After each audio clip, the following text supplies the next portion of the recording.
Welcome to dictation zone. Dictation start होगी 5 second बाद।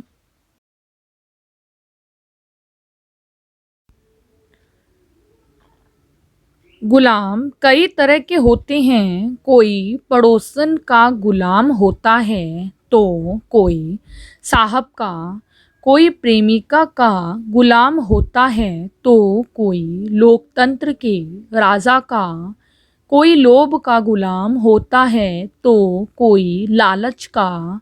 वे पहले से ही अपनी बीबी के गुलाम हैं, लेकिन अचानक उनका हृदय परिवर्तन हुआ। बीबी के गुलाम होने के साथ साथ अब उन्होंने फेसबुक की गुलामी भी चुपके चुपके स्वीकार कर ली। जब मुझे इस दोहरी गुलामी के बारे में पता चला तो मैंने एक सच्चे दोस्त के रूप में उन्हें समझाया, मित्र, एक साथ दो दो की गुलामियाँ। बीबी की गुलामी के बाद भी एक और गुलामी। आखिर तुम यह कर क्या रहे हो? तुम्हारा दिमाग तो ठीक है ना? पैरा। इस पर वे सीना तान कर बोले, अब जो हो गया सो हो गया। गुलाम ने चाहा तो कुछ दिनों में और कुछ दिनों बाद उनके घर में वही हुआ जिसकी मुझे उनकी दूसरी गुलामी स्वीकार करने के पहले दिन से ही आशंका थी। उनकी बीबी को ज्यों ही इस बात की जानकारी मिली कि वे उनके साथ साथ फेसबुक के भी गुलाम हो गए हैं तो वह आग बबूला हो उठी। किसी एक का गुलाम दूसरे का गुलाम कैसे हो सकता है? वह अपनी गुलामी को दो दो जगह कैसे बांट सकता है? बस फिर क्या था, बीबी ने उनसे बर्तन धुलवाते धुलवाते उनको डोमेस्टिक कुरुक्षेत्र में ललकार दिया।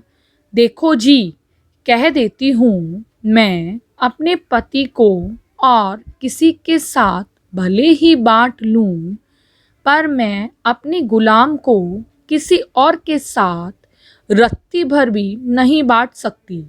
साफ साफ कह देती हूँ कि मेरी गुलामी में से जो अपनी गुलामी रंच भर भी किसी और को दी तो मुझसे बुरा और कोई नहीं होगा। पैरा। लेकिन वे अब की बार पूरी तरह विद्रोह पर उतर आए। सो सृष्टि के पहले विद्रोही पति होकर बोले, तुम्हें इसमें कोई ऑब्जेक्शन नहीं होना चाहिए। मैं अपने बूते पर चाहे कितनों का गुलाम रहूं, कितनों की गुलामी निभाऊं, मेरी मर्जी, पर जो तुम्हारी गुलामी में कोई कमी लाऊं तो कहना। और कोई मामला भले ही मेरा व्यक्तिगत मामला न हो, पर किसी की भी गुलामी करना यह मेरा व्यक्तिगत मामला है। किसी की भी गुलामी करने को मैं पूरी तरह स्वतंत्र हूँ।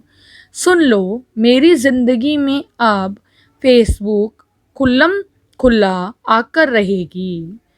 अब मुझे किसी की परवाह नहीं, अब मुझे तुम्हारी भी चाह नहीं। मुझे अब उसकी गुलामी करने से खुदा भी नहीं रोक सकते। अगले जन्म में मैं भले ही तुम्हारा गुलाम हूँ या न हूँ, लेकिन फेसबुक का गुलाम हर हाल में होकर रहूँगा।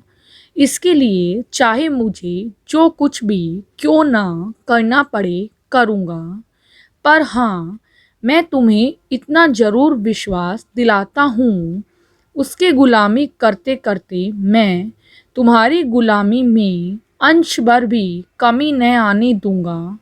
उन्होंने ज्यों ही डरते डरते विद्रोह के बिगुल में पहली फूंक दी तो बिगुल में दूसरी फूंक देने से पहले ही उनको जन्म जन्म गुलाम बनाए रखने वाली उनकी बीबी उनके साथ फेसबुक के साथ उनकी सौतन बनकर साथ रहने के लिए संघर्ष राजी हो गई। पैरा जब भी किसी की शादी होती है तो सुनाई देता है कि घर में लक्ष्मी आई है। उसके बाद क्या क्या सुनाई देता है सुन पाना भी मुश्किल है। जमाने के साथ हर बात जब बदल गई तब लक्ष्मी का यह स्वरूप क्यों नहीं बदला। उसको लक्ष्मी मान लेना भी आसान नहीं दिखाई पड़ता। कहीं शुरू से ही दहेज का संगीत चलने लगता है, कहीं कन्या भ्रूण हत्या की कथाएं चल पड़ती हैं। नारी के स्वरूप में ऐसा क्या बदलाव आया, समाज के दृष्टिकोण को समय ने कैसे बदल दिया।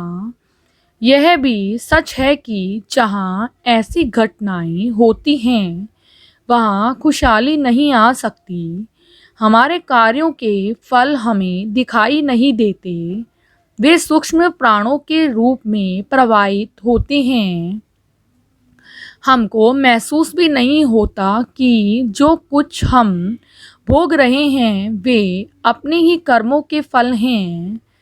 अच्छे फल आते हैं तो अहंकार हावी हो जाता है, मानो मेरे करने का ही परिणाम आ रहा है।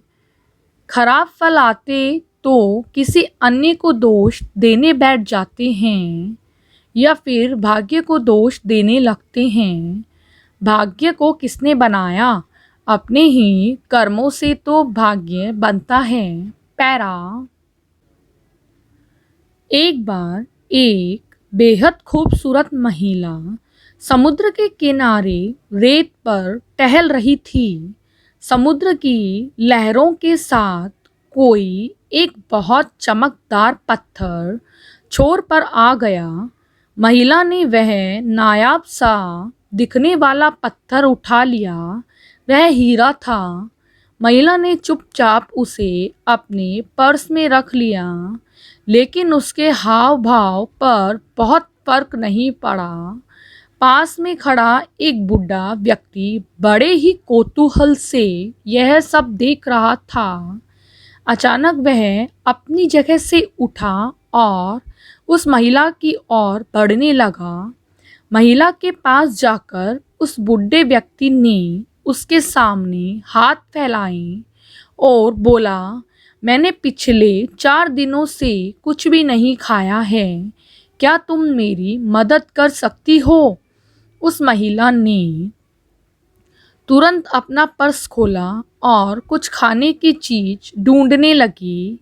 उसने देखा बुड्ढे की नज़र उस पत्थर पर है जिसे कुछ समय पहले उसने समुद्र तट पर रेत में पड़ा पाया था। महिला पूरी कहानी समझ गई। उसने झट से वह पत्थर निकाला और उस बुड्ढे को दे दिया। बुड्ढा सोचने लगा कि कोई ऐसी कीमती चीज भला इतनी आसानी से कैसे दे सकता है। बुड्ढे ने गौर से उस पत्थर को देखा, वह असली हीरा था। बुड्ढा सोच में पड़ गया। इतने में औरत पलटकर वापस अपने रास्ते पर आगे बढ़ चुकी थी। बुड्ढे ने उस औरत से पूछा, क्या तुम जानती हो यह एक बेशकीमती हीरा है। महिला ने जवाब देते हुए कहा, जी हाँ, मुझे यकीन है कि यह हीरा ही है, लेकिन मेरी खुशी इस हीरे में नहीं, मेरे भीतर है।